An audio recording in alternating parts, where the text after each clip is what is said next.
ये बात तो हम सभी जानते हैं कि वॉरेन बफेट को मनी मैग्नेट कहा जाता है और ऐसा इसलिए है क्योंकि वो पैसे को अपनी तरफ अट्रैक्ट करने का हुनर जानते हैं। वॉरेन बफेट की तरह ही हम सभी लोग मनी मैग्नेट बनना चाहते हैं, लेकिन हम में से अधिकतर लोग इस मामले में फेल हो जाते हैं। पर आज मैं आपको वॉरेन बफेट के 5 ऐसे रूल बताने वाला हूँ जिनको अपनाकर आप मनी मैग्नेट बन सकते हैं। तो चलिए शुरुआत करते हैं पहले रूल के साथ, जो कहता है कि सारे टॉयज को ना कहिए। वॉरेन बफेट के हिसाब से हमारी लाइफ में जितने भी टॉयज हम खरीदते हैं उनमें से अधिकतर सिर्फ पैसे की बर्बादी ही करते हैं। वॉरेन बफेट कभी भी अपने पैसे को महंगी गाड़ियों, महंगे कपड़ों, यॉट्स या फिर महंगे गैजेट्स पर खर्च करना पसंद नहीं करते। इन सभी जगहों पर पैसा बर्बाद करने के बजाय बफेट अपने पैसे को सही जगह पर इन्वेस्ट करना पसंद करते हैं ताकि उनकी नेटवर्थ या वैल्यू बढ़ सके। अगर आप भी उनकी ही तरह अपने पैसे मैनेज करना चाहते हैं तो जरूरी है कि आप ऐसे लग्जरी आइटम जो कि आपकी वेल्थ को कम कर सकते हैं उन्हें तुरंत ही ना कह दें। ये लग्जरी सामान महंगी गाड़ी, महंगे घर, यॉट्स से लेकर महंगे फोन और कपड़े तक कुछ भी हो सकता है। आपको बस इतना ध्यान रखना है कि अगर आपको महंगे टॉय की जरूरत ना हो तो उसे मत खरीदिए। तो अगर आप अपना 1 साल पुराना फोन बदलने जा रहे हैं क्योंकि मार्केट में नया वर्जन आ गया है तो एक बार फिर से सोचिए, खुद को जवाब दीजिए कि क्या ये फोन आपके लिए जरूरी है, और इस सवाल का जवाब मिलने के बाद ही अपने पैसे खर्च करिए। पैसे मैनेज करने का दूसरा बड़ा नियम है हमेशा डिस्काउंट मांगना। वॉरेन बफेट का कहना है कि किसी भी चीज की कीमत वो होती है जो आप पे करते हैं और जो आपको मिलता है वो उस कीमत की वैल्यू होती है। आपको हमेशा ही अपना फोकस इस बात पर रखना चाहिए कि आपको कम से कम कीमत देना हो और आपको ज्यादा से ज्यादा वैल्यू मिले। शायद आपको ये जानकर आश्चर्य हो, लेकिन वॉरेन बफेट जब भी कुछ खरीदते हैं तो वो डिस्काउंट कूपन का इस्तेमाल करने में शर्म महसूस नहीं करते।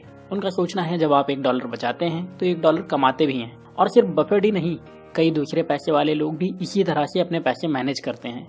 तो दोस्तों, अगर करोड़पति और अरबपति लोग भाव कर सकते हैं, डिस्काउंट कूपन का इस्तेमाल कर सकते हैं, तो ऐसा करने में आपको जरा भी शर्म नहीं आना चाहिए। वॉरेन बफेट की तरह ही पैसे बचाने के लिए जरूरी है कि आप अच्छी डील्स को देखिए, जरूरत पड़े तो इंतजार कीजिए और फिर उसके बाद ही कुछ खरीदिए। मनी मैग्नेट बनने का तीसरा नियम है सोच समझकर फैसले लेना। कई बार हम लोग पैसे से जुड़े डिसीजन लेते हुए आगे आने वाले फायदे या नुकसान के बारे में नहीं सोचते और इस वजह से हमें बहुत सारी तकलीफें उठाना पड़ती हैं और बाद में हम पछताते हैं। वॉरेन बफेट मानते हैं कि उनकी सफलता में सोच समझकर फैसले लेने की आदत का बहुत बड़ा योगदान है।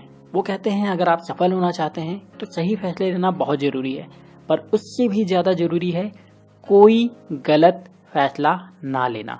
इसलिए फाइनेंशियल डिसीजन लेते हुए थोड़ा धीमे हो जाना, रुक कर सोचना और फिर फैसले लेना एक बहुत अच्छा नियम है।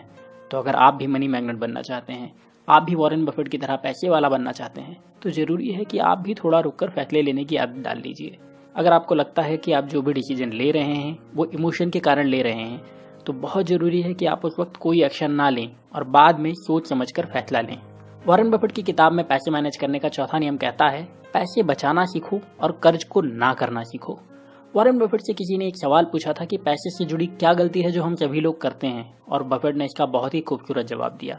उन्होंने कहा कि लोग पैसे सेव करने की इंपॉर्टेंस को कम उम्र में समझते नहीं हैं और ना ही इसे अपनी आदत बनाते हैं, जो कि एक बहुत बड़ी गलती है।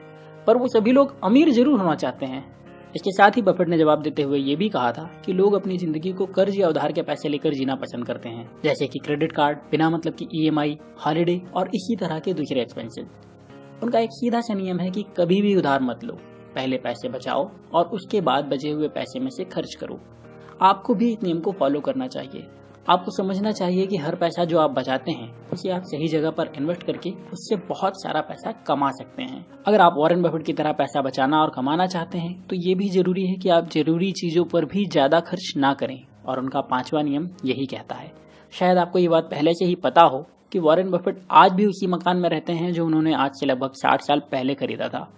अगर वो चाहें तो आज दुनिया का सबसे कीमती मकान भी खरीद सकते हैं, लेकिन वो जानते हैं कि एक महंगा मकान खरीदने के बजाय अगर वो इस पैसे को इन्वेस्ट करेंगे तो ज्यादा पैसे कमा सकते हैं और दुनिया को एक बेहतर जगह भी बना सकते हैं। ये भी एक ऐसी आदत है जो हम वॉरेन बफेट से सीख सकते हैं। अगर आपके पास पहले से ही एक घर है जो आपके लिए कंफर्टेबल है और जिसकी EMI भी आप खत्म कर चुके हैं, तो अब एक बड़े घर को खरीदने के बजाय इस पैसे को बचाने की सोचिए, क्योंकि बड़े घर के साथ आपके ऊपर कई जिम्मेदारियां भी बढ़ जाएंगी और शायद कर्जे भी। और अगर आप नया घर या गाड़ी खरीदने जा रहे हैं तो ये मत सोचिए कि गुप्ता जी के पास इतना बड़ा घर है या खान साहब के पास इतनी बड़ी गाड़ी है या आपके जूनियर के पास एक महंगा लेटेस्ट फोन है तो आपको भी वैसे ही घर, गाड़ी या फोन को खरीदना चाहिए। बल्कि आप ये देखिए कि आपकी जरूरत किस तरह के घर, गाड़ी या फोन से पूरी होती है और अपने लिए वही चीजें खरीदिए जिनमें आपका कम से कम पैसा लगे और आपकी जरूरतें अच्छी तरह से पूरी हो जाएं। यही नियम आपको पुरानी चीजों को बदलने में भी करना चाहिए। अगर बदलना जरूरी है तो तुरंत बदल दीजिए, लेकिन अगर आप सिर्फ शौक के कारण कुछ बदल रहे हैं तो ऐसा मत करिए, बल्कि उस पैसे को बचाकर सही जगह इन्वेस्ट कर दीजिए ताकि आप पैसे वाले बन सकें। इन 5 बातों के साथ ये भी जरूरी है कि आप लगातार सीखते रहें ताकि आप सही तरह से इन्वेस्ट कर पाएं, अपने फाइनेंस को मैनेज कर पाएं और अपने एसेट को बढ़ा पाएं। अगर आप इन्वेस्टमेंट की सीक्रेट को समझना चाहते हैं तो आपको द इंटेलिजेंट इन्वेस्टर किताब जरूर पढ़ना चाहिए। इस किताब को सिर्फ मैं ही नहीं, वॉरेन बफेट भी रिकमेंड करते हैं और इस किताब की लिंक आपको डिस्क्रिप्शन में मिल जाएगी।